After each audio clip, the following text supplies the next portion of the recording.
శాంసన్ దెలీలా కోసం అంకితం అయిపోయాడు. దెలీలా ఆకర్షణలో పడి, వినండి, బుద్ధివాక్యం చెప్తున్నాను వినండి. దెలీలా ఆకర్షణలో పడి తను ఏమైపోతున్నాడో కూడా గ్రహించలా. ఈరోజు అభినవ సంసోన్లు చాలామంది ఉన్నారు, సంసోన్ అమ్మలు చాలామంది ఉన్నారు. సంసోను అనగానే పురుషులకు సంబంధించిందిలే అని పెట్టొద్దు ఫేసు నువ్వు.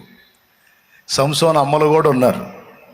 ఆనాడు దెలీలా ఆత్మీయతను చల్లార్చుకొని భక్తిని నాశనం చేసుకొని ఈ లోకము లోక ఆకర్షణలు అనే దెలీలాల ఒళ్ళో తలకాయలు పెట్టి నిద్రపోతున్నారు భక్తి పరులు. ఒక్కొక్కళ్ళకి ఒక్కొక్క టైపు దెలీలా ఉంది, ఒక్కొక్కళ్ళకి ఒక దెలీలా ఉంది, ఒక్కొక్కళ్ళకి 2 దెలీలాలు ఉన్నాయి, 3 దెలీలాలు ఉన్నాయి, 4 దెలీలాలు ఉన్నాయి. ఆ దెలీలాలు ఏమేమి ఉన్నాయో, ఎవరెవరికి ఏమేమి ఉన్నాయో మీకే తెలుసు. ఆనాటి సంసోనికి ఒక దెలీలానే.